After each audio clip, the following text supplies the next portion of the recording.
So do you think I should never drink again? God, you are Bert Kreischer sitting here in this seat. Yeah, without me all the time. Without any of the money, fame, property, or support of a family. Support of the wife, yeah. Yeah, this is just, I got to take this back alone later, yeah?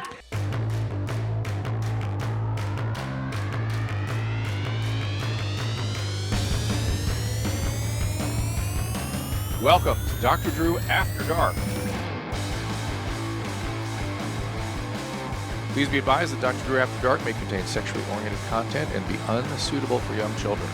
Hey everybody, welcome to Dr. After Dark. We appreciate you being here. The phone number 818-253-1693 for those glorious voice messages, as well as the emails you're sending us at drdrewafterdark@gmail.com. Appreciate that. And please do support people who support the show. So Tom lets me keep doing these things, and tell a friend about the show. We'd like to keep the YMH faithful happy. And if you have suggestions or anything, or people you'd like me to interview, send it to that Dr. After Dark Gmail site. And the boys are looking through it. Gentlemen, are you good?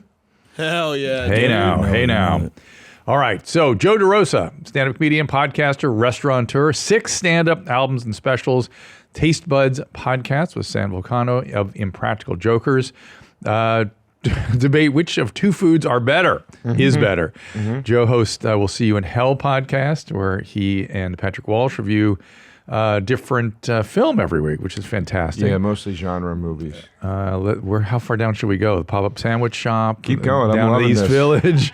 Neighborhood style sandwiches. I don't have 6 specials. I have 6 albums and 2 half hours and 1 hour special. I don't want to make it sound like I have 6 hour specials. Okay, all right, fair enough. JoeDeRosaInfo.com, and Instagram is Joe DeRosa Comedy. Welcome. Good to see you. Good to see you. Nice to meet you. Here we are in Austin, right? Yeah, love Austin, and it's cold. Weirdly, but the locals are telling me this is a heat wave. For this area. I lived here for a year. I don't remember how cold this was a long time ago. I don't remember how cold it got at this time of year, but I did notice, and this happens with me, it was 80 degrees up until the day I landed, and then the day that I leave, it goes back up to 80 again. I have an effect I bring with me to places. So I bring rain, I bring snow, I bring stuff like that. Although I was in New York a couple weeks ago, and it was 17 degrees, and then 50 when I got there. Yeah, New York is real cold right now. It sucks. It wasn't last week. Do you remember last week? It was. You might have forgotten by now. Well, yeah. I guess it was in the. When I left this week, it was in the 30s. I think it was in the 40s last week. Yeah, you know, it was 50s. It was 50s. Was it 50s? Yeah, it got warm. I think you just said that, and I didn't hear you say that. Sorry. Well, because you forget it, because the cold is so miserable with that wind and stuff. People forget New York's a maritime city. You know what I mean? They used to sail into that port. That's why it's there. Yeah, and that wind still goes. Yeah, it's. I used to have a bit about that, about how each city block, the bit was about how the city just destroys you until you snap and start talking to yourself. That's why you see so many people talking to themselves in New York. But one of the lines was, every city block is a wind tunnel. It's just brutal. Every element of that city is like, the buildings will block the sun. Yes. The buildings will create a wind tunnel. Right. The buildings will force your garbage onto the streets. Yes. The rats will descend on your garbage. The homeless will yell at you. It's just one thing after the next. Yeah, it's You're brutal. like, please, can I just have a breath for a second? That's why I love it. Come on now. It's wild. I always find it odd when people hearken back to the 70s as though this was a glorious area. I know you like the Lower East Side, which is a vestige of some of that stuff. Yeah. But were you actually there in the 70s? Do you remember what that was really like? There in the 70s? I'm just saying. How old do you think I am? I don't know. You might have grown up there. I don't know. No, I'm 40. Even if I was born in I 77. can't do the math. I'm so fucking old now, I can't do the math. I assume everybody's been around as long as I have. Well, I was there in the 70s. I was in college in the 70s. I would have been there. No, I didn't grow up there. I grew up outside of Philly, which was also no walk in the park in the 80s. But I would have been there in the 80s, which is you're still getting some of that good. You're just coming out of it. Yeah. I mean, 42nd Street still looked kind of like it did in the 70s. What's funny, when we opened, so I co-own this bar, Joey Rose's, with my buddy Paul Italia, sandwich shop and bar under one roof.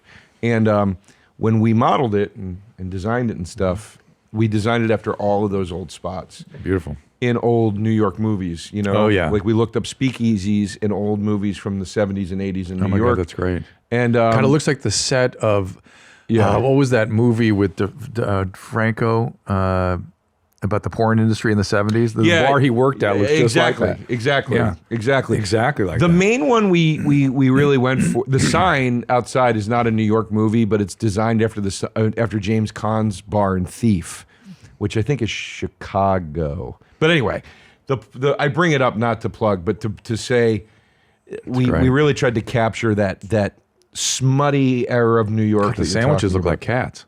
I mean, they really have that kind of overstuffed we quality. bake all our bread every day, and it's pretty cool. Has it been fun to do that? I mean, restaurants are nefariously difficult. It's been the most stressful thing I've ever done. That's what I figured. It has put a new layer of anxiety icing on top of all the other anxiety I had already from doing stand-up, podcasting, acting, and being single and not owning a home into my mid-40s. Let's get into that. So other than circumstantial anxiety. Let's get into it because I forgot to set my BetterHelp session for this week. That's fantastic. So let's go. So you when I met you at the front door, you said you'd stopped your anxiety meds or some meds for something. So I'll make it easy on you. I have anxiety disorder. I've had generalized anxiety my whole life. There's different flavors of anxiety. There are people that anxiety leads into depression. Yeah. And there are people that depression creates anxiety. It's kind of a weird thing. Yeah. And in my world, the people that have more of the depression that goes towards anxiety tends to have more of an OCD flavor. Okay. And so I have lots of obsessive compulsive stuff that these gentlemen will tell you all about, give me shit about on a regular basis. Wow. Okay. That's interesting. But, I look at all of these qualities that our brains have that we inherit through evolutionary biology as having assets and liability. Sure. Right? So in medicine, having OCD is extremely helpful because you check and you double check and you doubt yourself and you even when you're sure you checked it, you check it again. Wow. And that was very, very helpful for many, many years. And there's no effort to that. You just do it because that's your anxiety makes you do it. But I went into therapy when I was like about 33 because the anxiety was driving my wife crazy. And so it's so funny. I thought you meant when you said I went into therapy, I thought you meant like you were a therapy. therapist. Well, I know I've done lots of work with people. But you meant no, you went in. I went for treatment for 10 years. You're like, it's so interesting because I never knew any of this about you. I watched Loveline and I've heard your radio show and some of the podcasts and I'm very familiar with you, obviously. But I never knew this side of you or about this side. And you're almost like you're like Nurse Jackie. It's like you're the healthcare person, but you have all these things going on. There's a reason that people that work in recovery are often in recovery. Yeah, it helps you. Wow. And the other thing, because I had bad enough anxiety that I really needed to clean things up, I became an instrument that I could really use for other people. It was very helpful. That's interesting too, because when I talk to friends and my friends are in certain emotional dilemmas and stuff like that, I'm very, and I only say this because they often say to me like, dude, this is great. Like you're good at this. Like I'm very good at giving advice. I'm very good at giving sound, practical advice. I'm terrible at figuring it out for myself. I always have to talk to somebody else, and I think that's a weird, it's almost, I feel like it's almost like with anxiety, it's like being in AA. Where it's like you could be a good sponsor to somebody, but it doesn't mean you're not an alcoholic and don't have your own struggle going. Correct. That you need somebody to talk to you about. Oh yeah, but the and I don't know if this is a difference or if it's what you're doing is that before you can be a sponsor, you have to have your shit together. You have to be in the program a while. My shit together. I mean, but I dial out the advice. But still an alcoholic. They're still an alcoholic. Yeah. But they've worked on their shit and done the process. So how did you learn that you had anxiety? I mean, how old were you when you first? It was being shot awake at all hours with a stomach ache. I mean, so you're physical. You were having somatic. It manifested. I could go as far back as adoption and the abandonment issues that come along with that. And do you ever talk about that in therapy? I have in the past. My current therapist, we haven't gotten to it yet. So that sort of other stuff. Abandonment sort of dovetails into attachment. And so are there attachment issues? I definitely have. Not in the sense of I don't get overbearing, but I get my feelings hurt very easily. I often think that, you know, like Ryan, who works here, who's a friend of mine, was just in the studio before we started. And he said a really nice thing to me. He said a really nice compliment. And my reaction was, oh, that's so nice. That's so surprising to hear. You know what I mean? Yes. Because my head doesn't work where I think people are going to compliment me. I feel like everybody's going, what's up with that asshole? How do we edge this guy out? You know what I mean? Like, well, it's interesting. It's terrible. But it's interesting. but it's interesting. You frame it as edging out. Right. How do we leave this guy? How do we put him out? How do we abandon this dude? When I asked Ryan if he, again, who's an old friend, hey, if you're around, can you come to one of my shows this weekend? Yeah. I was expecting him to go, yeah, I'd love to. Yeah. But, and he does me one better. He goes, yeah, I already bought tickets. And I was like, wait, what? And then you're like, oh, wait, no, people they like you. It's okay. Not everybody is trying to get away from you. But it's just where my head goes. Well, it's terrible. And the Dom thinks it's funny. Yeah, it is kind of funny. I just sense, I'm Jewish. I have those tendencies. But here's the deal. People would want to tell you, you got to work on that and get rid of that. It's like, no, you can't. That's going to be your frame. That's sort of that's your position. It's an interesting approach to therapy, Drew. But listen, but listen, you can manage it. Sure. And it can become all these things can become assets. Yeah, I agree. And so it becomes who you are. I'm like, let me think about my own stuff. It doesn't come to mind for me, but I have my own I have difficulty connecting with my own primary feelings. Like that was my task in therapy. Like feelings were way out in the distance and I couldn't quite feel them. And I still have to pay attention. Or guess what? I pass them by and then I get anxious. Right. Because anxiety is the only thing I feel. And so there you go. And by the way, for me, as long as he makes you feel good to hear about my shit, my awareness, my understanding that I had mental health issues came in when I was 19. So usually 18 to 22 is when this stuff all starts. Yeah. I started having disabling panic attacks. Okay. Like couldn't get out of bed, couldn't function. I didn't know why. I didn't have panic attacks. I've had them before. They're fun, huh? Yeah, it's good times. It's the worst thing ever. Yeah, like, it's just people horrible. don't understand that. How could it be the worst thing ever? Yeah, a heart attack isn't worse. It's like, well, when you're in it, it feels worse. I'd rather have a heart attack because you can point at that. A panic attack feels like, I don't know if you've done drugs in your lifetime, but I've done many. Huh. And congratulations. Yeah, that helps with anxiety always. A panic attack feels when you're on a bad trip, when you're on a bad mushroom or acid trip, and it is full on and it's bad, and you cannot. People say, I hate when people go, well, you just tell yourself it's a drug. No, that's not how your brain works. Yeah. It's a trapped feeling. You're trapped in it. That's what a panic attack feels like. Yeah, I'm sure. And a bad trip, if you've ever experienced one, is a nightmare. And a panic attack feels the same way. But, so I've had them. I didn't have them frequently. My anxiety started to manifest same time, around late teens. At the same time, though, that my confidence started to bud. Mm-hmm. Because I started to play, I was playing in bands, and entertainment was always a way for me to meet women. I was never very good at it without having a device of some kind. Mm-hmm. And I think that's pretty much everybody who does music.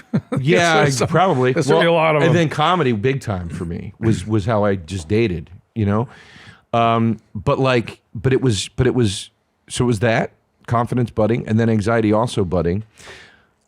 But I was in therapy, but I steered pretty heavily into the partying life and all that. And I still drink. It's funny, I was watching a clip of Bert Kreischer this morning when I was up all night. I didn't sleep at all. Not partying. Anxiety. I couldn't sleep. And we'll talk about it. But I'm going to just take the show over, Drew. Listen. Yeah, go. Makes it easy for me. I'm entertained, so I assume they are too.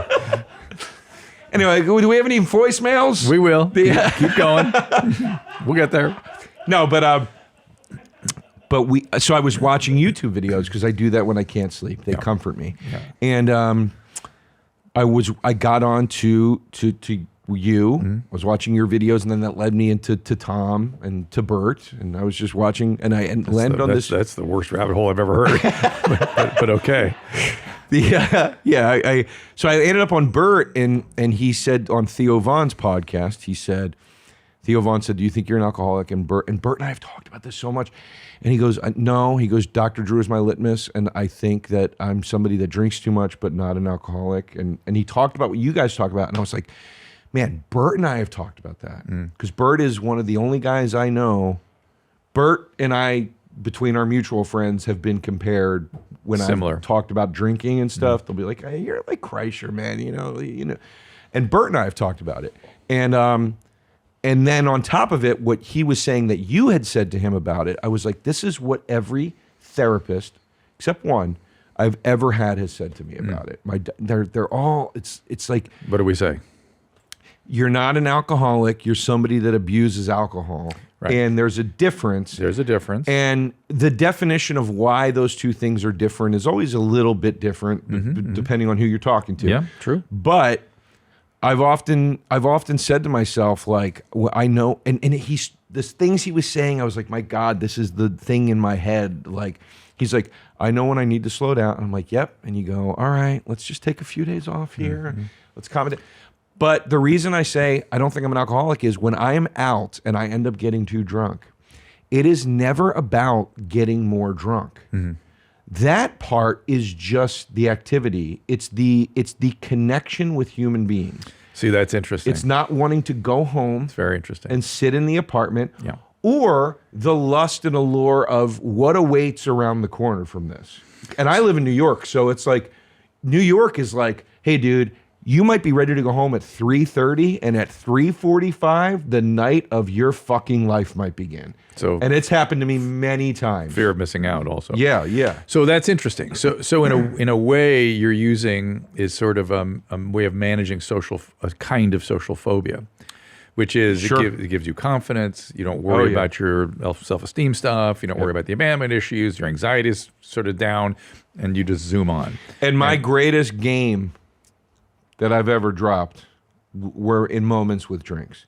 And as a bachelor, it becomes hard to talk yourself out of the assist of alcohol. Yeah. Now, as I get older, I'm getting much better at managing the other times in life and becoming transparent when I need to be. You know, I'm supposed to go do Drinking Bros today, which is another podcast. I called the coordinator and producer, and I said, I know we're supposed to do 2. Could we do earlier? And he was like, it's possible. Why do you ask? I said, I'm going to be really transparent with you. I couldn't sleep at all last night. I had anxiety. I think it's because I had to get up early to do Dr. Drew's podcast, and I was scared I was going to miss my alarm or something. I have 2 big shows tonight, and I need at some point to be able to take a nap. I know this sounds like I'm being some kind of prima donna. I swear to God, I'm not. I'm just being really honest with you as to why I'm asking. Of course, reasonable. And he was like, dude, thanks for being so transparent. Yeah, you know what? We could do 1 if that's cool. And I was like, thank you, man. I'm getting so much better at just being like, hey, dude, like respectfully. This representing yourself. Yeah. Yeah, asserting yourself. That's cool. Yeah. And then socially, too, I'm getting better as I get older at like, yeah, you can still be funny and charming and talkative when you don't have a drink in your hand. But I will say my smoothest hour was always, you know, you get that. Jay Moore used to have a joke about the perfect buzz. Where he would go, you're at Dave and Buster's on the basketball game. And he goes, you got a key bump and 2 Budweisers in you, and you're sinking threes. And he goes, you're just in the zone. I was like, that's the best description I've ever heard of what it feels like when you're buzzed perfectly. Nothing. You're just like you're floating. You're gliding across the floor. I think a lot of people think about hydration. I certainly have. I think some people saw me in the Wadi Rum Desert getting dehydrated. I needed electrolytes. I needed Liquid IV, the category-winning hydration brand. It fuels so much. In just 1 stick, you get 5 essential vitamins, 2.5 times faster hydration than water alone. And if you're drinking just water alone, it just isn't enough. Let me tell you, as someone who got severely dehydrated. First thing in the morning before a workout or after a long night, listen, we love Liquid IV. Susan, in fact, loves the green tea lemon. I love the strawberry and the watermelon. Those are my favorite flavors for sure. It's convenient packaging, makes you feel great on a daily basis. And whether you're a weekend warrior or working out just a little bit or just trying to keep optimize your health, hydration is a key part of it. As I said, there are 5 essential vitamins, B3, 5, 6, B12, and vitamin C. 3 times the electrolytes of a traditional sports drink, and it's made with premium ingredients. Liquid IV is on a mission to change the world. To date, Liquid IV has donated over 25 million servings in over 50 countries around the world. Grab your Liquid IV in bulk nationwide at Costco, or you can get 20% off when you go to liquidiv.com and use the code Dr. Drew at checkout. That is 20% off anything you order when you shop Better Hydration today using promo code DRDREW, Dr. Drew at liquidiv.com. And it's interesting bringing up Jay. God, I love you, Jay.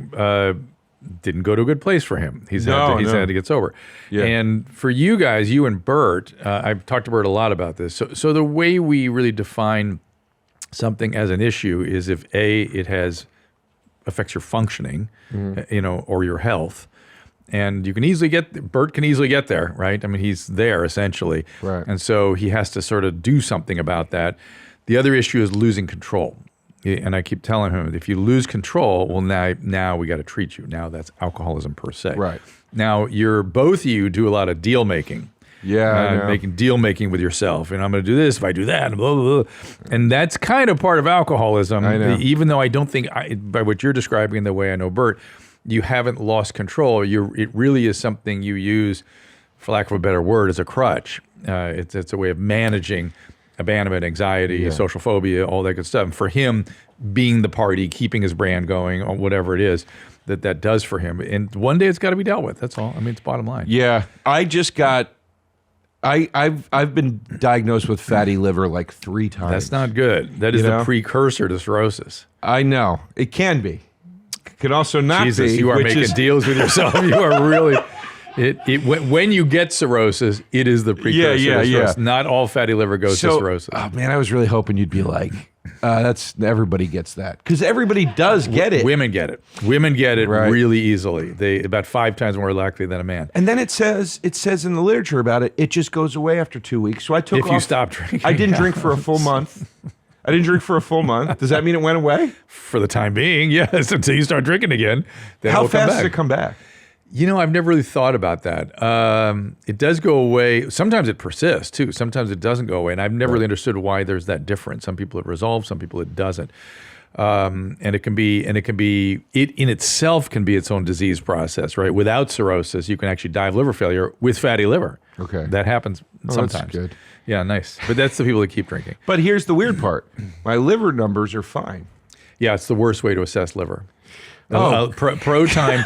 The blood tests are not. If you have elevated liver enzymes, that's a specific thing. We know something's going on. But having normal doesn't tell us anything. It's really what it feels like when we examine it. What else is going on in your body? That kind of stuff. I wanted to get a liver scan, ultrasound, because that'll tell you a lot. I got one. Yeah. That's how we knew I had it. Yeah. Because I said to my doctor, who's a good doctor? I was like, I drink. I've been a drinker. I've had fatty liver before. We should probably just check it.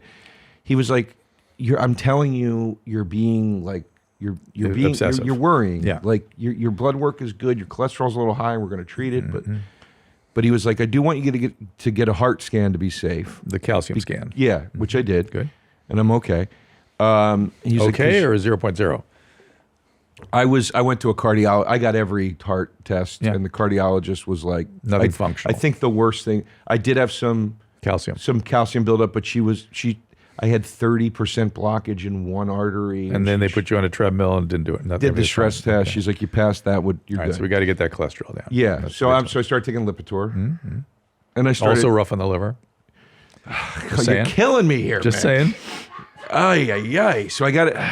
So should I stop taking Lipitor? No. Think about that thinking for a second. Think about that. I'm taking Lipitor to make sure my heart disease doesn't progress. You have minor heart disease. It doesn't progress. It's a little tough on the liver. My drinking is what the problem is. I better stop the Lipitor. so that is interesting thinking. But what happened with the liver scan, the ultrasound? It just said Fatty liver. patient has fatty liver. Yeah. Was your doctor surprised? No, but I did say to him, I said, remember, I'm the one that said, let's get that scan. You need to didn't pay want attention. Yeah, you got to pay attention. So And by the way, and I know what your head did. Perfect doctor for me. I can keep on drinking. He won't care. he was very much like, you need to slow everything down. Okay. His assessment was, you don't have to quit drinking. You have to moderate how you drink. And I said, I don't know if I'm able to do that. I said, I use it in a certain way, and that's all there is to it. So I probably have to live a life where I drink. I have big days here and there. Yeah. Or I just don't drink, which is neither has happened. I was off. I was doing so well, and then the holidays hit, and it was party after party, and you slide back into the habits. Do you know anything about your biology of your family of origin? I did like the DNA things that everybody says you're not supposed to do now, but I don't have any predispositions or anything. No alcoholism or anything that you know of there? Well, I don't know if 23andMe can tell you that, but no, right. It's not. But definitely no predispositions. You didn't find anybody disease or anything like that. No. Fourth cousins, I think, were the closest. Could you tell what your genetic heritage was? Where you were from? Where was that? Mostly Arab, African, Okay. Northern African, Egyptian. Interesting. Yeah. So I don't know if that means anything. It doesn't not mean anything, but it's not as like Irish, Central Europeans, like, okay, North American Indian, then you get a pretty good burden of a gene for this. So here's my question with fatty. I want to tell you this med story, but really bad because it relates to you in a weird way. But my question is, if the only way to, nobody gets an ultrasound on their liver unless their numbers are all screwy. No. A good doctor who knows liver disease, based on what we feel, will do it too. And see. And the best way is physical exam. Oh, physical? What we feel when we push the Feel my liver. what's going on in the skin, what we see, like your palms, there's all kinds of stuff. Can you do it now? I mean, I can look at your palms and, You want to feel my liver? I mean, you have a little, see that redness? Yeah. We both have, that's the lighting. So that's good. You don't have any... No jaundice. No jaundice. You don't have any of the usual sort of, I'd have to really go over all your skin, like up in here and stuff. Yeah, you don't have the stigmata, as we say, of significant liver What's the disease. stigmata? Signs. Okay, can you press my liver? And Not without lying you down, doing a whole thing. And I know you want me to do that. But yeah, I mean, And by the way, I may or may not be able to feel your liver. Right? Sometimes you can't quite get it. So do you think I should never drink again? God, you are Bert Kreischer sitting here in this seat. Yeah, Without me all the time. Without any of the money, fame, property, or support of a family. Support of the wife, yeah. Yeah, this is just, I got to take this back alone later. Yeah. I understand. I go into the drinking bros after this. I know it's your. But here's the thing: if you can not hurt yourself and not lose control, whatever, do what you want to do.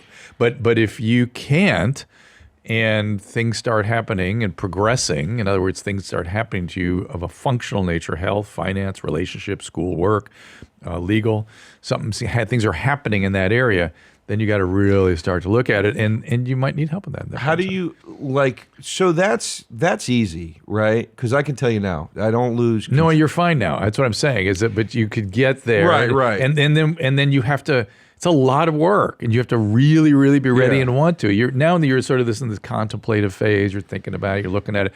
I should control it, so control it. But if you can't, and things happen, then you're going to want to check. From a strictly physical standpoint. Yes, health standpoint, or with health. Sorry. Yeah. With the fatty liver diagnosis. We're making deals now. Here we go. But my question we're going to make a big old deal with God. It's at this point. My question is what is that, as a doctor, would you be like, dude, fatty liver, don't have a drink? Or well, of course, and we have to go. That's what we have to do, right? Yeah, it has to go. Yeah, this could go to cirrhosis. I can't predict. And right. I can't be responsible for that. It's also responsible to say to you, it's your life. Do what you will. But I have to say, Bert has to have it. He's so fucking fat, though. You can't even do an ultrasound on him. You'd have to do a CAT scan. Yeah, I'm not kidding. He has to have it. Because ultrasounds, you can't really see through all that fat. So we'd have to literally do a CAT scan on him to find out what the fuck is going on. And he'll never sit still for that. Well, yeah. No, I mean, that's the thing. I know for a fact, absolutely, I can't deny this. I know for a fact that my anxiety, to bring it back to anxiety. To you. Bring it back to you. Yeah. My anxiety is better when I'm not drinking. Of course. You get withdrawal the day after drinking, and that accelerates your anxiety. What about these meds? What happened with the meds? Well, I stopped. I used to take. I don't know the technical terms for them, but I was on Prozac. I'm going to guess. Here's my. I'm going to read your mind. Sure. I took SSRIs. It helped my anxiety, but I couldn't come, and my libido was down. So fuck that stuff. Well, no, actually, that happened with Zoloft, and then that was a long time ago. And then I got on Prozac. I got on Prozac when I moved to LA. I got on Prozac, and I started doing cognitive behavioral therapy. Oh, that's good. And that changed my life. It was great.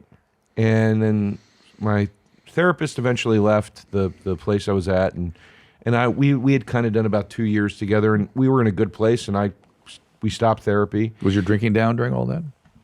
Yes. Interesting. Because that was the first time I got told I had fatty liver.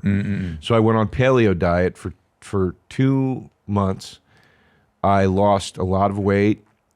I was exercising. Yeah, I was doing everything right. Yeah. Because LA is, Fuck them. Yeah. Yeah. Well, I mean, those guys. it's vapid enough that it will put a flame under your ass. You don't want to be the ugliest guy in the room everywhere you go. It's a tough city Hollywood is tough, So it motivated me, though, a little bit to take better care. Also, too, you can't find, you go to a fucking food truck in LA and it's like, kale hot dog is like the fun food, it sucks. Anyway.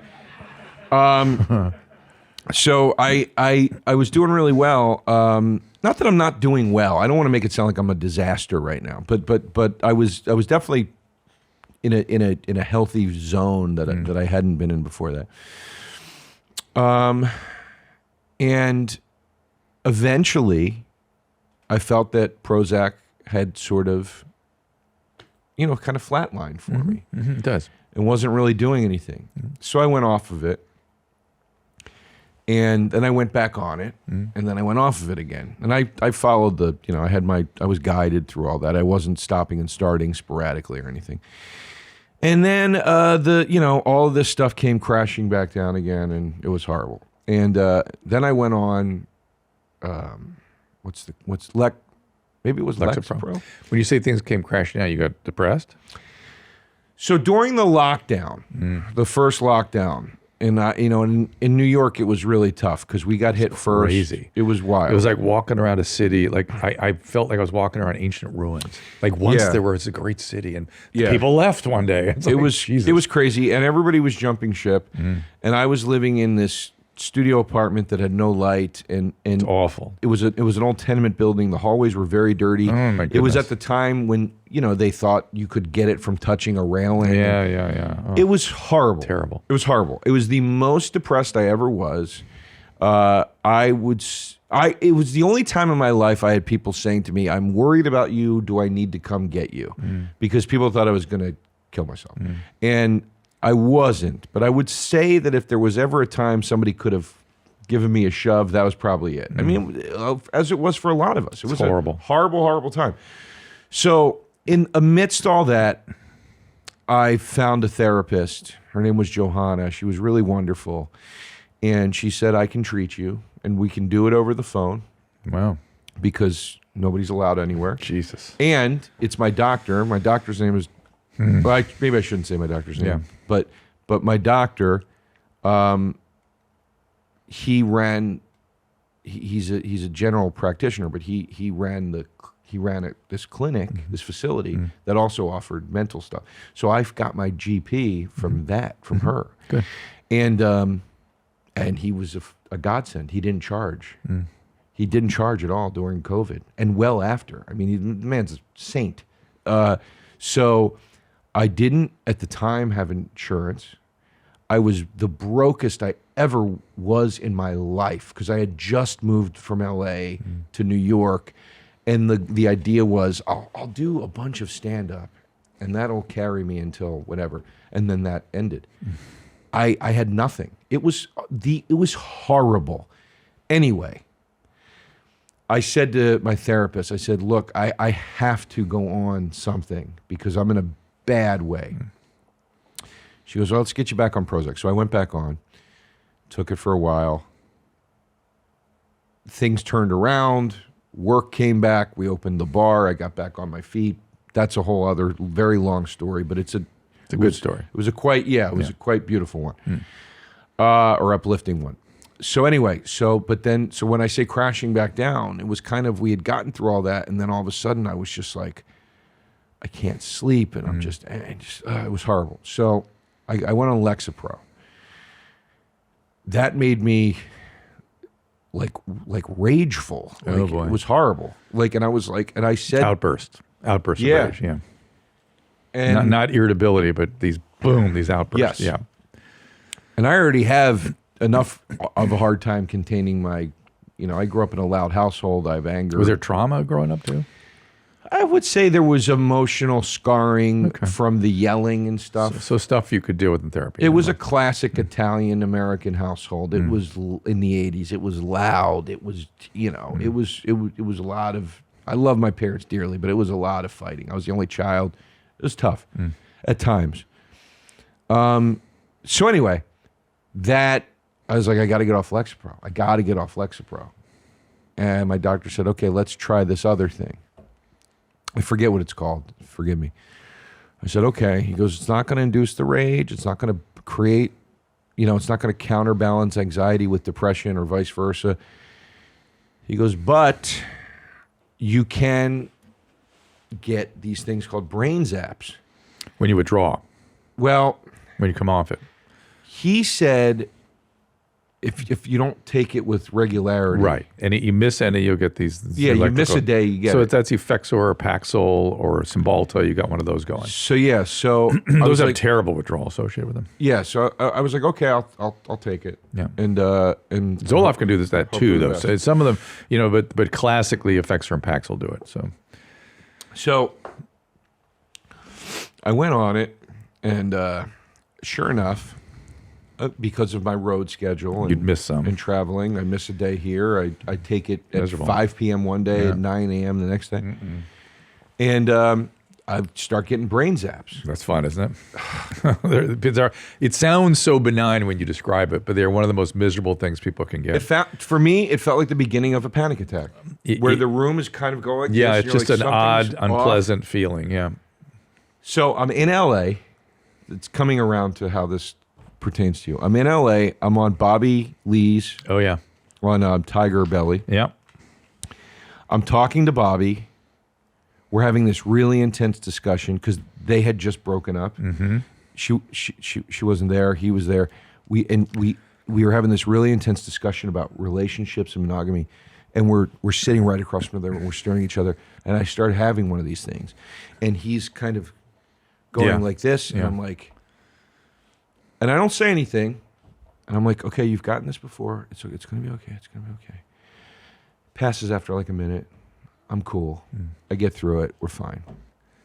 2 days later, the night after that, I'm doing my new hour that I've been touring around with for one of the very first times at the Lyric Hyperion in LA. Show's sold out. Andrew Santino comes down and opens the show, which was awesome. He's a really good friend. The party vibes were in the air, I'm like, this is great. We all go out after the show, get drunk, whatever. I wake up the next day, my voice is almost gone because after I had COVID for the second time, this thing kept happening where if I went out drinking, I'd lose my voice the next day because it would just dehydrate the shit out of me. Irritate the codes. Yeah, so I wake up the next day. I have no voice. I'm like, son of a bitch. I got to do Adam Carolla's podcast for the very first time, and I've never met him. This is why I said it shaves close to you. So I'm nervous, and I'm like, fuck, I got to go on. This is a big podcast, man. Like, and I don't have a voice. And I call the producer. She's like, don't worry about it. It's fine. I'm like, okay. I go down. The anxiety's going already because I'm nervous. I get there, he's already going. I have never met him in my life. I meet him on the air. I go in, and he's like, "Oh, John, welcome to and we start talking, and he seems to take like a liking to me immediately. And we start talking, and we're talking about drinking early at the airport. And we're off to a good start, and we're laughing, whatever, right? So he's telling this story about trying to get a drink in the captain's lounge, the Admiral's Cup, whatever the fuck it's called, at 6 o'clock in the morning. It was a funny story. And he's telling me the story, and the brain zap starts happening. And I go, I'm just staring at him, and I'm like, okay. You're going to be okay.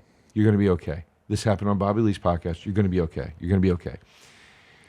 And it's not stopping this time. It's not stopping. Now I can feel the literal panic attack starting because of the brain zap. Because it doesn't stop. And I'm literally, I start sweating. I start looking around the room to like, not like I'm like doing this, like you're him. And I'm like, yeah. And it's funny. It's funny because, you know, and I'm not calling attention to it. I'm just trying to like ride it. And I'm like, I say to myself, I'm like, you have to look at him. You're going to look fucking crazy right now. Right? So I go, in my head, I go, the good part is Adam Carolla doesn't care about you. And there are 5 other people he can look at right now. He will look at them instead of you to tell this story. Well, just like with the Ryan, are you coming to the show thing, I was wrong. Adam seemed to actually like me. And I looked at him, and he was Zeroed in on you. Yeah. And now I'm like, we're just locked eyes. Well, that's it. I can't look away. And he's telling me the story, and I'm going, uh-huh. And dude, he's like... Going in and out. Going into out of like a tunnel. Yeah. And then my brain starts going, that's Adam Carolla, dude. Isn't that weird? You used to watch The Man Show. Remember that? Remember when you used to watch The Man Show? Remember he was on Loveline? Remember that show? That's weird. You finally get to talk to him, and you're going to fuck it up. Yeah. That's weird. You're sitting across from this guy, right? Did you ever think you'd be sitting across from this guy? That's weird. And dude, it's fucking going. Yeah. And I'm talking like, you know, we're like 5 minutes in now. Yeah. And I turn and I start drinking water. And Drew, I swear to God, dude, I was about to say to him, and I don't know if he noticed. He's pretty tuned in. So I'm going to guess you heard a story about me having a panic attack. No, he didn't say anything. Okay. He did not call it out if he did notice. All right. So I don't know if he noticed. He might have noticed like this guy's acting a little weird for a minute, or maybe he didn't notice at all. I don't know. I was still staying in it and responding and stuff, but I certainly wasn't on my game for 5 minutes. And I just turned and I started drinking water, and I was about to say to him like, Adam, I'm really sorry. Like, I have to go to the bathroom. Like, I feel like I might faint. I don't know what's going on. Yeah. And in that moment, it just broke. I could feel it kind of break. Yeah. And I just exhaled. And then I was back, and I was fun, and we had fun, and we were laughing, and we had a great time. And I left that studio, and I was like, I'm never fucking taking one of these pills for as long as I live. And I was on an introductory dose for that stuff. So I was like, okay, the worst case scenario is I'll have whatever bullshit my body's going to have from going off the introductory dose. But at least I don't have to stair step down. There's nowhere to stair step down from. Good. So I called my doctors, and I said, I'm never taking that stuff again. I'm not taking any meds ever again. And they said, why? And I said, well, because of this. And I told them that story. And then I said, and you know what? For as good as Prozac was for me, every fucking thing came back as soon as I went off. Oh, of course. And I said, so I'm done. I'm going to deal with this head on, and I'm going to instate practices in my own life that are going to allow me to accept and deal with this. Good for you. And I have, for the most part. It's great. Takes time. Brain changes slowly. But I got to tell you, man, like now I had anxiety all night last night because, you know, certain things will trigger it. Like I'm coming on, you know, I was excited to come on your show. Thank you, by the way, for moving it to 9:30 a.m. because I couldn't, that was my fault. Oh. Because I got the days mixed up. Okay, all good. And I called and I was like, I'm so sorry. I thought this was Saturday. I didn't realize it was Friday. And you guys were nice enough to accommodate. But I was like, I got to be there at 9:30. I can't miss my alarm. I've never missed my alarm, but you still worry about it.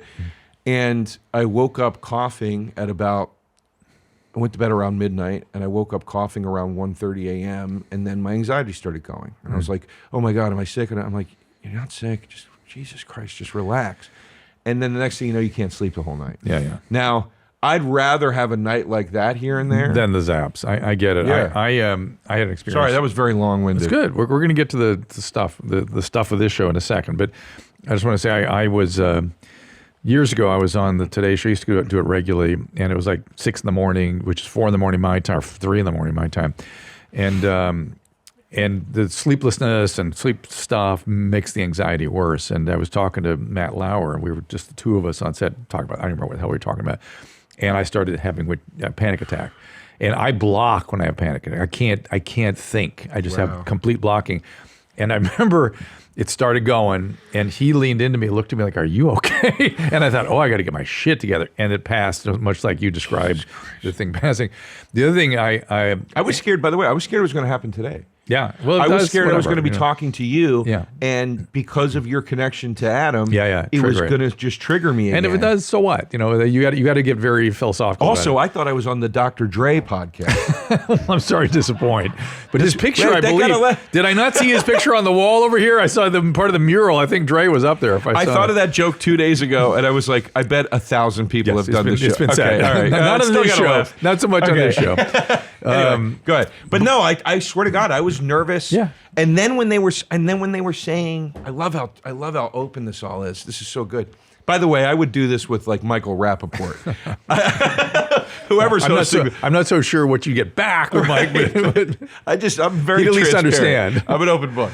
But I love how open this is. And but like when they said today, when they were like, "Can you guys slide closer together?" Oh yeah. I was like, I'm gonna get fucking panicky, man. We're sitting too close, and like we're gonna lock eyes, and it's gonna freak me out. Yeah, it's funny to these guys, but I appreciate what that. I know what that is. You know, worrying about a panic occurring makes the panic occur, which makes you more pissed and makes it's a mess. Yeah. I have an Adam story with panic. We were on Loveline years and years ago, and we were on a show, and this psychotic guy calls in, like really psychotic, like dangerously mentally ill. And he started talking about his medicine or something, and John Favreau was the guest. And he goes, "Hey, man, you don't listen to anybody. You don't." And I was like, "No, dude, you cannot. This is somebody dangerously ill. Don't say that." Right. And we got in a fight. You and Favreau. Favreau got in a fight. Got a little bit in each other's face. Really? We've made up way long since. But the next show, we did shows back to back, and we do like 6 a day. We just go back, change clothes, do another way. And we did another one at the opening of the show. I had a full-on panic attack.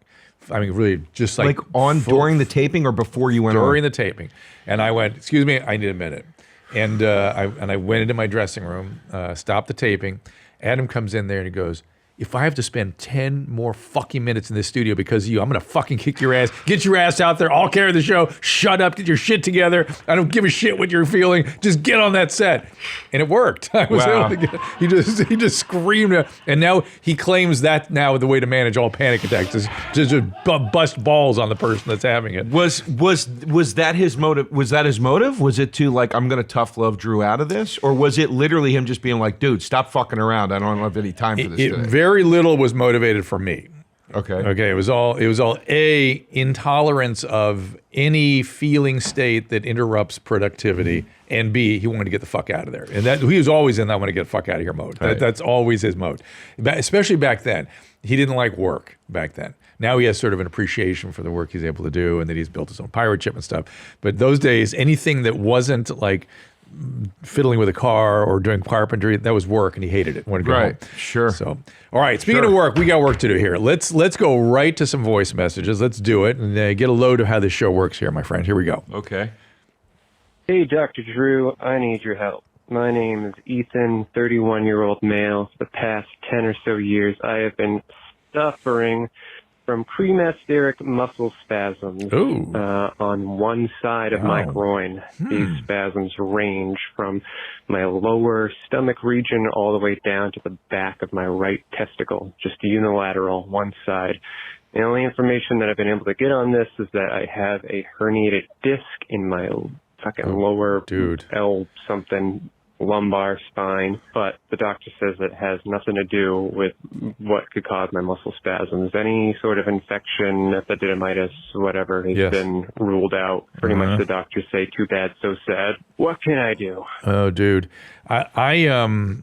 I have a hard time believing that's what this is. I mean, cremasteric muscles are the muscles that pull your testes up when you get cold. Those are the muscles in there. And they don't really spasm. And it's certainly when they do spasm, it doesn't go up into your back. That's more the pelvic musculature. And it really makes me worry that there's some inflammatory thing. No way that it's at your age that it's lumbar disc disease. That's something that happens to old people. I mean, to this degree where you're getting that kind of neuropathic or radiculopathic pain. But I would want to get a CAT scan of your pelvis or an MRI of your pelvis, see if something structurally is remiss. And this idea that it's not epididymitis. Epididymitis can be extremely difficult to detect, and you should probably take an extended course of antibiotic and anti-inflammatory to make sure it's not prostate or epididymitis or something along that track. I don't like the care you're getting. You need somebody to really sit and listen to you and do some good thought. What do you say? Sound good?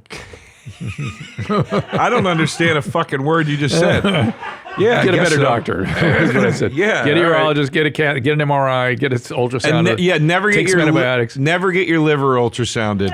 It'll ruin it. It's like if you want to bum your party, bum your high, get your liver scanned. It's like getting a test for herpes when you never had an outbreak, and they're like, well, it could be this, could be that, could be this, could be. It's like you're better off just not fucking just roll with it. Baby. No, you are, but that is a great point. There's embedded in what you just said is something really important.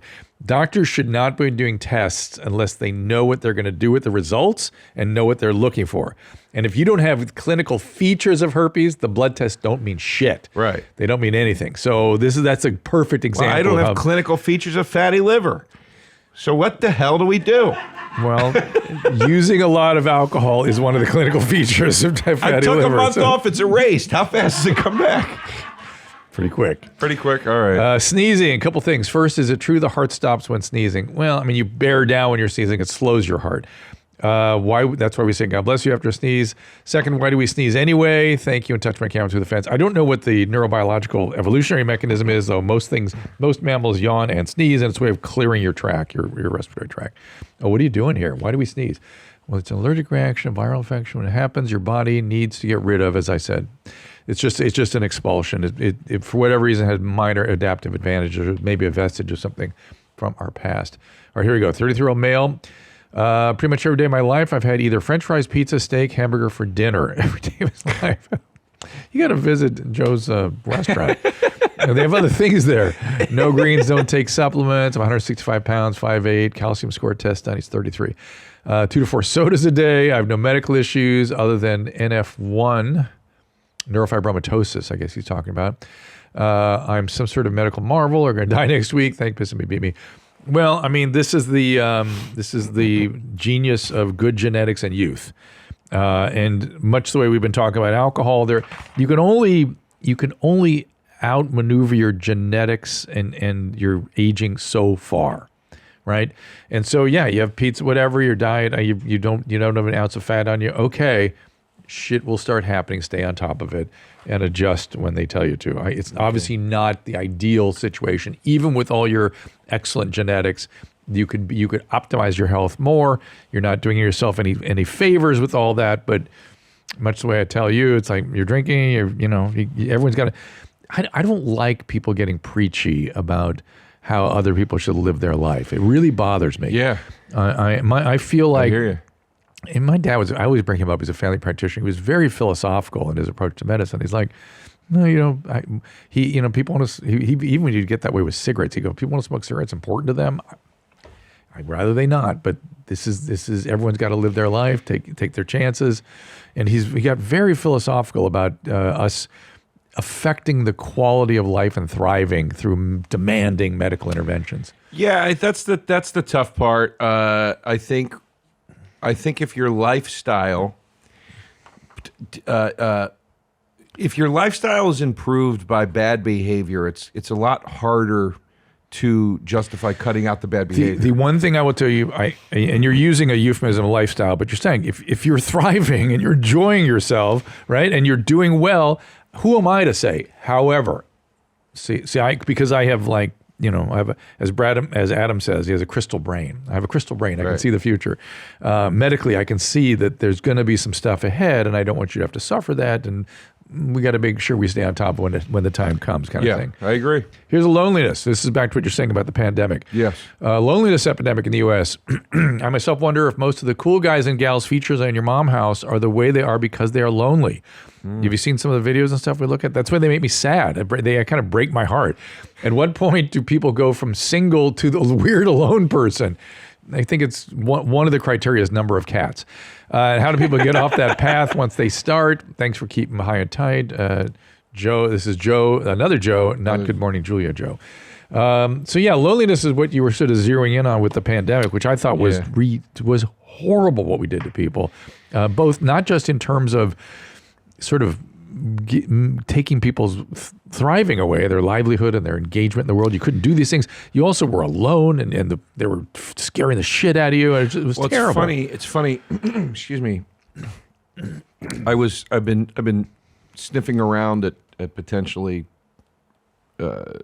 buying some property somewhere, and I spoke to some loan officers and mortgage brokers, whatever you call them, and there was one guy that was like, 2020, I'm seeing a lot of your income is unemployment. I go, it was a lockdown. I go, dude, where was he? Where was this guy? Was he in New York? Or was he in like Texas? It was because neither. It was a different place. Because I'm saying if you weren't in California, New York, you might not even have known what the fuck was going on in our states. I know. Yeah. Well, it wasn't either. But it was. But I go. Listen, man. I'd love to wave a wand and allow my 2019 income to become my 2020 income, but that's not what it is. Like, I was locked in an apartment with zero work for 2 years. Yeah. Like, I don't know what to tell you, man. Like, and why why people. And back in the day when that was happening, I remember people going, "It's just money. Don't you want to save people's lives? It's just money." I'm like, "No, this is the very core of what makes life worth living. You're fucking with." It's weird. Despite all the negatives I could say about it, I don't know that I'd trade it for anything. Those years, yeah, because, hey, man, I can only speak for my own experience, right? People have been through worse. My dad was in Vietnam, for Christ's sakes. You know what I mean? Like, it's Correct. like, so, I know people that have family that died in 9/11. I know people that were at 9/11 when it happened and didn't die. You know what I mean? Yes. Like, it's like, people have suffered their tragedies. And I do think that tragedy is potentially an opportunity for growth. I'm not getting into... at least learning. Yeah, exactly. And I'm not going to, I know there's a bullshit, in my opinion, there's a bullshit version of that. No, I get you're not bullshit. God gives you I don't mean it like that. I get it. But yeah, so... God gives you only what you can tolerate. Yeah, exactly. Not always. Well, I was saying that less for your benefit and more for the internet trolls that'll call me a pussy. But no. Isn't that fun? Yeah, but yeah, no, like it's that's why I wouldn't trade it. I wouldn't want to experience it again. But life throws something at you and you go, hey man, I got through it and I am different and better for it. I wouldn't have gotten to the place of saying, I'm not going to take these meds anymore. Like, I wouldn't have gotten to, I wouldn't have opened a restaurant and bar. I wouldn't have done it. I'm glad you have that orientation on it. Yeah. And that's a wonderful way to look at things. And I'm glad you were able to thrive through it. I deal with a lot of people that did not. Absolutely. They were destroyed by it. And I'm angry for those people. I'm angry for those people too. Yeah. I think that's why I say that this is not me saying, hey, it was a positive rep and a negative. No. I'm saying like you're saying something very important, and it really needs to be said on the heels of a conversation like this. Is humans can adapt and thrive in any situation. You got to do that. You have to grow. You have to keep moving forward. Put one foot in front of the other. I don't even mean it like that, honestly, Drew. I don't mean it like that. What I mean is, it was the worst time of my life. I don't want to ever revisit it. It's the closest I ever was to suicide. However, if you could wave a wand and take that away from me, I wouldn't let you. I get it. That's all I mean. I totally understand. You know what I mean? More voice message. Yeah. Go ahead. What do you got? Sorry. Yeah, let's do it. Let's roll. No. Hi, Dr. Mommy. Ooh. My name's Haley, and Haley. I have a question about buttholes. So a lot of my friends have told me that they have hemorrhoids, and my mom has hemorrhoids.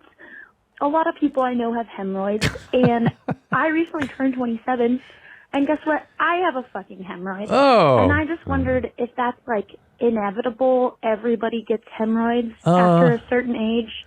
Like, what's going on? All right. Anyways, thanks for your help. Let me know. Thank you, Haley. Thanks for the butthole question. Women say when they say butthole, they don't pronounce the T's. They say butthole? They say butthole, almost without exception. Unless I bring it to their attention, they all do that. Hemorrhoids do have a genetic basis to them. Mom had them, some of you had them. Pregnancy, most women get them during pregnancy because all that pressure down there, they are just expanded veins around the butthole. Yeah. And they are not inevitable for everybody. No, they're not, but they are very common. They're very common, and they easily treated, warm baths, corticosteroid creams, Anusol creams, all that good stuff. And if you're having persistent hemorrhoids, sometimes they need to be banded or repaired in some way, and it's a pretty nasty procedure. Yeah, I had a friend who had to get them banded. Yeah, it's not fun. Jesus Christ. Yeah, it's more than you think. But actually, they've improved the procedure. Back in the day, people used to really complain about that procedure. Now they're like, not fun, but manageable. Another one. What do you got? Hey, Dr. Hitler. I drink a lot. Why do you call you Dr. When Hitler? I drink, You don't listen to enough your mom's house. I'll pause and let you All explain. right, so I don't listen to any podcasts. So there's many greetings at your mom's house network, right? There's a lot of aloha and mahalo words. Okay. And those are, you better be coming up in May, which is this guy that was jacking off to a young man, whatever. The guy looked like Ed Asner. There is keep feathering it, mommy, jeans. These are all sort of code words for you. Mommy jeans, I know. We understand each other. It's aloha. It's aloha.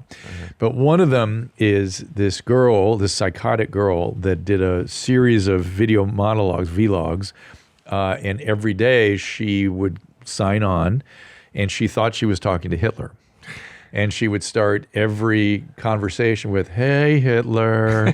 And so, "Hey, Hitler" has become another greeting. And Nailed it. yeah, and some of my family members find that deeply problematic. And I'm like, no, you don't understand. It's not about that guy. It's about this girl. And well, they're making fun of this psychotic girl. Well, that's not cool. It's that's kind of not about cool him. either.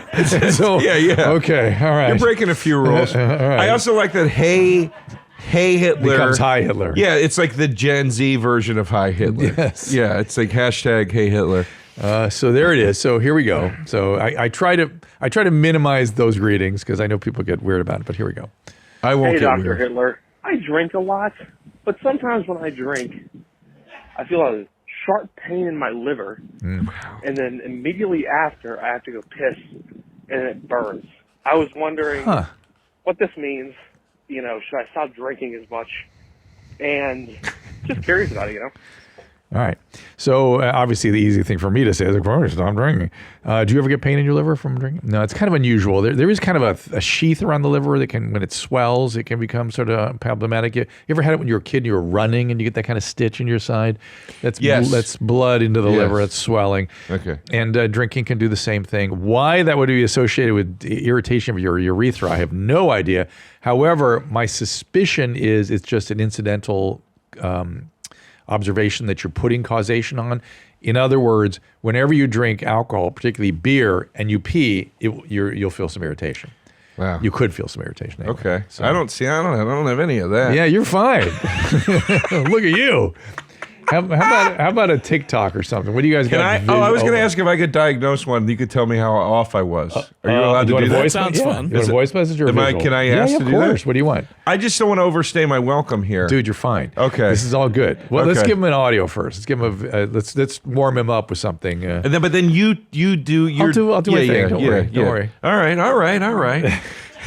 It's all good. Hey, Dr. Drew and the Booth Boys. It's Tyler from Southern California. I got a question about brown for you.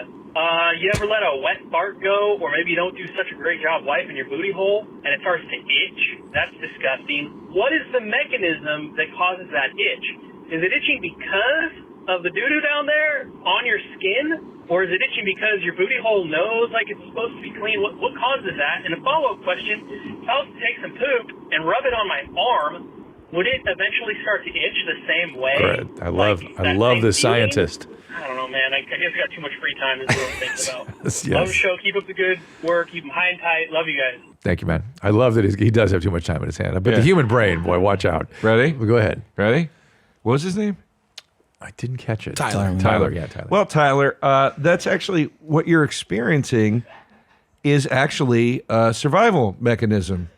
Cavemen, for instance, didn't have underwear or towels or ways to know that they were cleanly in certain areas. And what your anus is doing when it itches, it's called fecal recognition, and it's your anus allowing your body to know that it needs to be cleansed so bacteria and such other terrible things don't occur down there because of the presence of fecal matter. Slow clap. So I love the evolutionary biology because always all answers are embedded in evolution one way or another. I'm not sure this would have been the explanation, but okay, good for you. Okay. So it just harkens back to the one phenomenon that anything irritating skin surfaces, epithelial surfaces, particularly squamous epithelial surfaces, which is your anus and your skin, any irritation presents as itching. So it's irritating. Why that is irritating, it probably has something to do with what you're talking about. Somehow there's probably some evolutionary advantage to keeping that area clean. But I suspect back in evolutionary heritage, though, we were unclean all the time, as you say, and we probably weren't as sensitive and probably didn't get as irritated as easily and stuff. And it's just an irritation. You left some stuff, anything that's sort of causing friction or anything back there will cause irritation and itching. So why does it will not get to your skin. Skin is a little thicker, and so you could not put stool on your skin and expect irritation. Yeah, because so it wouldn't make his armpit itch. It might make your, I'm trying to think of really thin skin. It might make your eyelids itch or your testicles. But why would fecal, the presence of, and I really am asking you this, why would it be irritating? Yeah, why would that cause irritation, especially in that area? Because the outside, now this is how I'm going to speculate here. The outside of the anus isn't designed to be chronically exposed to that material the way just inside the anal verge is. It's a different kind of material. And I'm guessing there's some adaptive advantage to keeping that clean. You know what's interesting? How so many cultures get weird about that area. You know, you cannot allowed to touch back there. You can't wait. You have to use a bidet, and you can't touch. And you can get kind of wild about it. Yeah, and that has evolutionary adaptation to it too, because oral fecal transmission of infectious disease is one of the leading causes of death in the world still. Really? Yeah, not in this country. Kidding. But yeah. Wow. All right, let's watch something. Give me like a TikTok or something. All right. I'll give you some TikToks. I want to get Joe into something visual here. That sounded pervy. Are you gonna make love to me now? I don't make love. I fuck. Oh! Hard. Oh! What is on his? Is that it's on his shirt? Mushrooms? It's a taco. It is a taco on the right. Yes. And the left side is a cupcake. Oh, those lines. My God, how did you see that? Because I thought it was a mushroom too, and then you look at the below. Yes, the lines are the wrapper. Yes, it is a cupcake and a taco. Now, is this guy?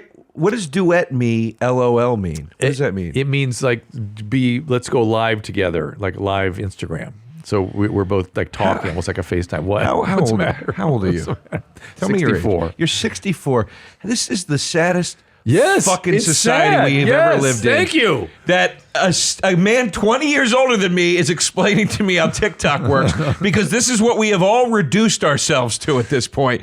I don't say this as a knock to you. I'm just saying, what have we become as a culture? What is happening? I know. What is happening? You're a doctor, for Christ's sake. Dude, I spend half my day saying that in my head constantly. Like, what is going on here? And I feel like I live in the upside down. Yeah. Yeah. And I what? And you have the nerve to ask me why I keep drinking? You have the audacity? The temerity. You're right. There is a lot packed into that. Give us one more. Give us one. I get sad with people like that. They're lonely is what I think. I think they're lonely. Well, you never know. Maybe he does fuck a lot. Maybe he doesn't fuck a lot, but maybe he does fuck hard. But also, is he joking or is he serious? Like, that's the part you can't tell anymore. I have, when people do these voice over things, there's a lot of that flying around Instagram and TikTok. I don't get what they're doing. 9 times out of 10, I go, why did you? I just think to myself, what are you doing? Why did you do that? Anyway, sure. Give another one. We're gonna switch it up from TikToks to horrible or hilarious. Okay. This will be our last one. Oh shit! What is that? A truck? What the fuck? Wait, what did he fall into? The sky? So this dude was ice fishing, like in one of those tents that was on the back of a truck, and I think the truck just didn't know he was in there and just started moving. And so he flew onto the ice, or what? He flew underneath the tent, but on top of a frozen lake. All right, well, that's good. That's funny. Because we both saw somebody skydiving. That's what we thought we saw. And so without a parachute. Yeah, holy so now with shit. that context, one more time. Wait, what's with the computer screen in there? Right? Is that what that is? It's a window. A window. Oh, yeah. Okay. So just real quick before you play it again. Right, yes. I thought that this was a payload of a plane. I thought that's what I thought. I thought it was a production guy. I did think it was a plane, and I thought it was a production guy. Then I was like, this must be a guy like setting up for like a Mission Impossible type stunt. Yes, that's kind of what I was thinking too. But what you see the ice, the holes in the ice for the fishing. Okay, because it looks like lights and monitors, and it looks like sandbags and microphone stands. 1,000%. That's exactly what I thought. Okay, so we're far enough away watching this that we can't quite make out what's going on there. So now it's all I got fishing equipment. Context. Got it. All right, one more. He's tying things up.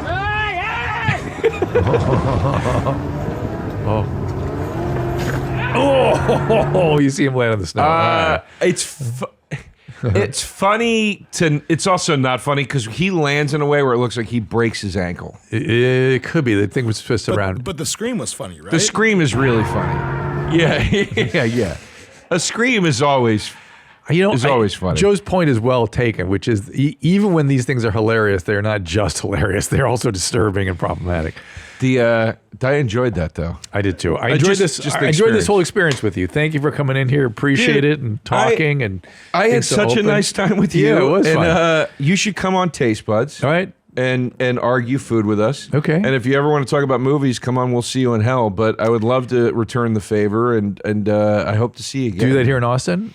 No. What do you do in New York? No, but we'll see you in hell Zoom only. But I'm in New York a lot. But we do. We'll see you in hell on Zoom. You can Zoom in anytime and talk movies with us. And we'll see. And Taste Buds, when you're in New York, you can just come on. Yeah, I'm there all the time. So but please, that would be great. I would like that. Yeah, this was fun, man. All right, Thanks my for friend. having me, So keeping that cognitive behavioral therapy is working, and stay off some of those meds. They aren't the solution.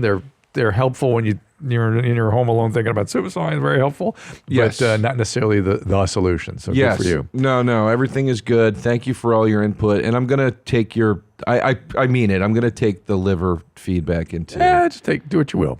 It's live your life, but don't kid yourself. Sounds a little bit like a contradiction to what he was saying before. Joe DeRosa is I'm getting philosophical. Taste Buds podcast, and we'll see you in hell, as he said. Go check out the restaurant. Wait, what's the restaurant called? I want to get Restaurant's called Joey Rose's Bar and Sandwich Shop, Lower East Side, 174 Rivington Street, New York City. Joey Rose's. NYC.com. We're open every day at 11:30 a.m. 174 Rivington Street. Yep. And then I'm on the road like crazy coming up in this new year. Go to Joe DeRosa info, but Vancouver, the South, all over the place. All right. Thank you, my friend. We'll see you all next time. All conversations and information exchanged during participation in the Dr. Drew After Dark podcast or interaction on the drdrew.com website is intended for educational and entertainment purposes only. Do not confuse this with treatment or physician medical advice or direction per se. You must always follow your medical professional's advice and direction. Nothing on these podcasts or posted on this site supplements or supersedes the relationship and direction of your medical caretakers. Please understand, I am not playing the role of physician in this environment per se. I'm educating. I am a licensed physician with specialty boards in American Board of Internal Medicine and American Board of Addiction Medicine.